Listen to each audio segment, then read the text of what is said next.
अस्सलाम वालेकुम व्यूअर्स, मेरा नाम है सरफराज और आप देख रहे हैं हमारा YouTube channel Sarfaraz video hub.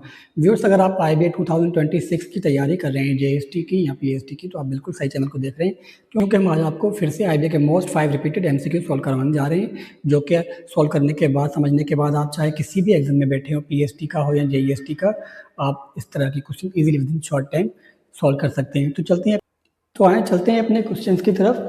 Question number 1 है हमारे पास। 20% of a number is added to 120, the result is the same number, the required number is. अब हमें सवाल दिया गया है कि 20% ऑफ नंबर, कोई ऐसा नंबर है जिसका 20% अगर हम ऐड कर लें 120 में, तो वो रिजल्ट क्या आएगा? सेम नंबर ही आएगा जिसका हम 20% दरअसल फाइंड कर रहे हैं। ठीक है, तो पूछ रहा है कि the required number is dash dash, वो कौन सा नंबर है जिसका अगर हम 20% फाइंड करके 120 में ऐड करें तो हमें वो सेम ही नंबर मिलेगा, उसका रिजल्ट जो होगा वो सेम ही होगा। तो हमें ये नहीं गिवन कि वो कौन सा नंबर है, तो हम इसको सॉल्व करेंगे कुछ इस तरह से कि 20% ऑफ, मैं यहाँ क्वेश्चन नंबर 1 को सॉल्व कर रहा हूँ। 20% ऑफ किसका दोस्तों? 20% हमें नंबर नहीं पता कि 20% किसका कह रहा है, तो मैं यहाँ पे लिखूंगा 20% ऑफ, फर्ज करें एक्स नंबर है, कोई अननोन नंबर है जिसका हमें 20% फाइंड करना है। उसके बाद क्या कह रहा है? एडिट टू 120, उसमें ऐड करना है 120, तो यहाँ पे मैं लिख लूँ प्लस 120, और देन क्या है? इज द सेम रिजल्ट, और जो रिजल्ट होगा उसका सेम होगा उस नंबर के, किसके? जिसका हम फाइंड कर रहे हैं 20%। तो मैं लिखूंगा इज इक्वल एक्स, जिस नंबर का मैं 20% फाइंड करने जा रहा हूँ, अगर मैं उसको 120 से प्लस करूंगा तो वो सेम नंबर ही आएगा। अब मुझे ये तो नहीं पता ना कि मैं किस नंबर का 20% फाइंड करना हो, तो मैं लिखूंगा एक्स, और रिजल्ट भी नहीं पता कि क्या आएगा, इसलिए वो भी लिखूंगा मैं एक्स। अब इसको सॉल्व करेंगे, परसेंटेज को कुछ इस तरह से सॉल्व करते हैं। 20 डिवाइडेड बाय 100, ऑफ का मतलब होता है हमारा मल्टीप्लाई, किसका मल्टीप्लाई है? एक्स का।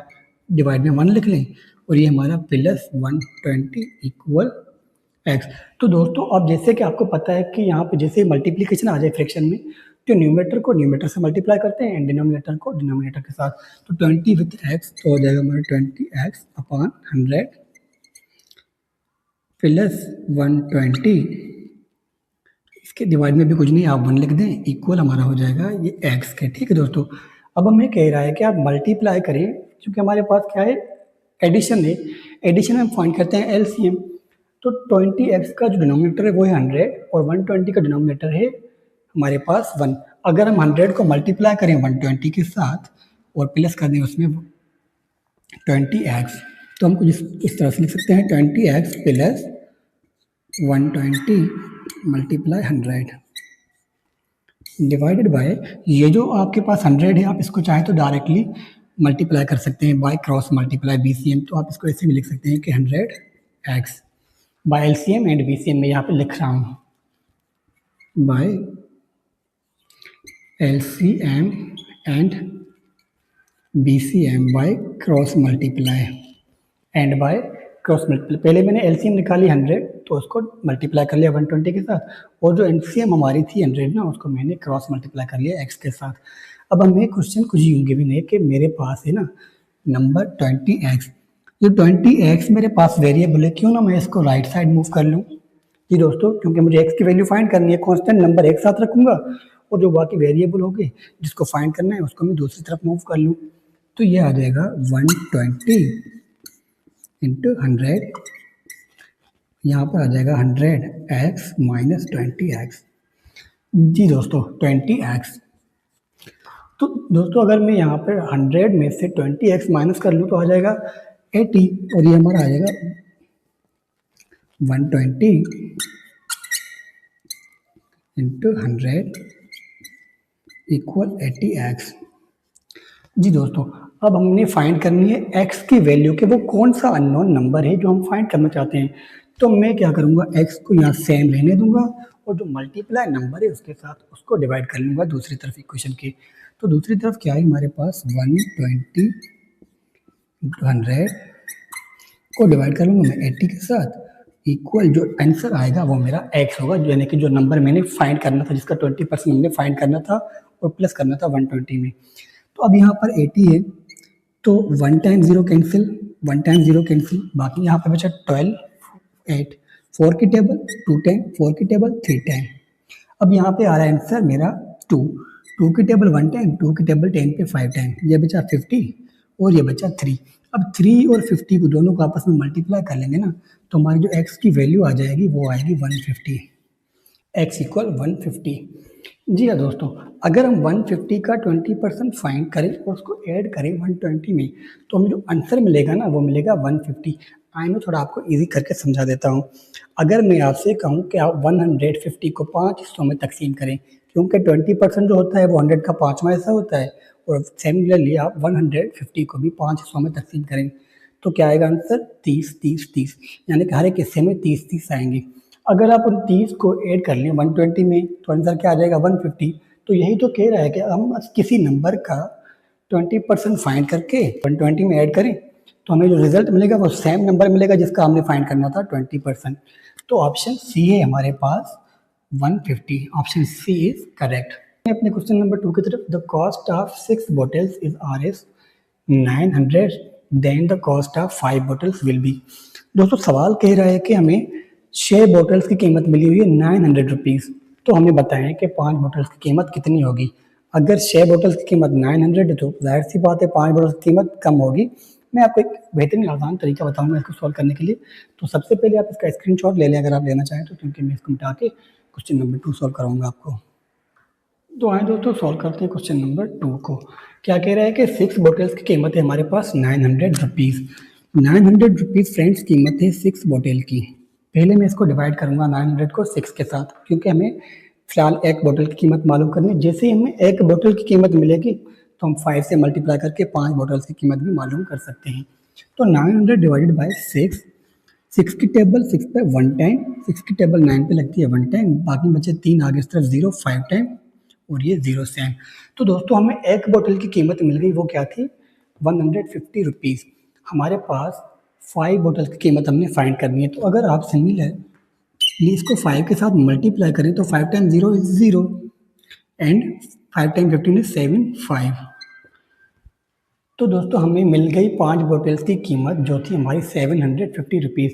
अगर आपके पास ज़्यादा चीज़ों की कीमत मिली हुई हो और कम चीज़ों की पूछे, तो आपने सबसे पहले क्या करना है, एक चीज़ की कीमत फाइंड करके फिर जो पूछ रहा है उसको मल्टीप्लाई करनी है उसके साथ, तो आंसर मिल जाएगा।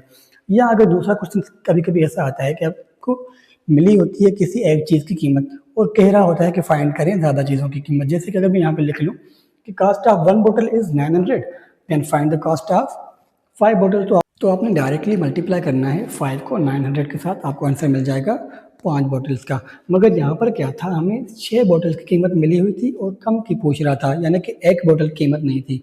तो आप सबसे पहले इस कंडीशन में क्या करेंगे, जो ज़्यादा चीज़ों की कीमत होगी उसको डिवाइड करेंगे उस नंबर के साथ, तो मिलेगी हमें एक चीज़ की कीमत।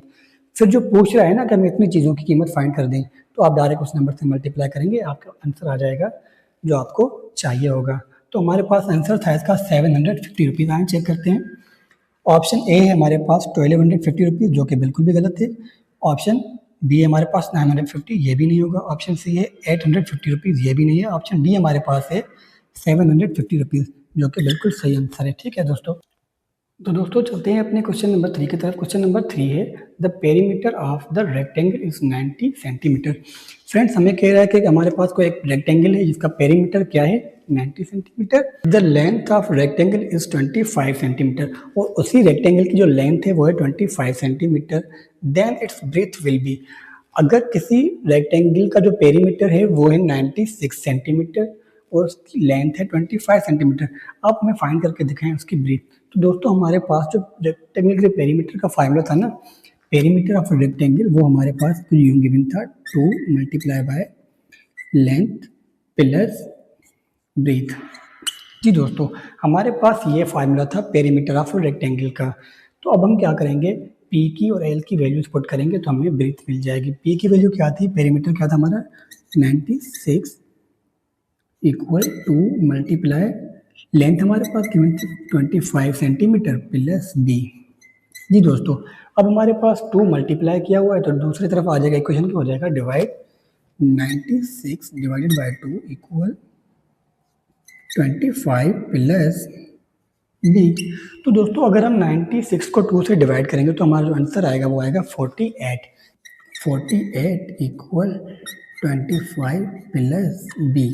तो दोस्तों अब हमें बी को फाइंड करना है, तो हमारे पास 25 जो है प्लस का है, तो इक्वेशन की दूसरी तरफ आके ये हो जाएगा नेगेटिव 48 माइनस 25 इक्वल बी। तो दोस्तों अगर हम 25 को माइनस कर लें 48 में से, तो हमारा जो आंसर आएगा वो होगा 23। जी दोस्तों, हमें बी मिल गया 23।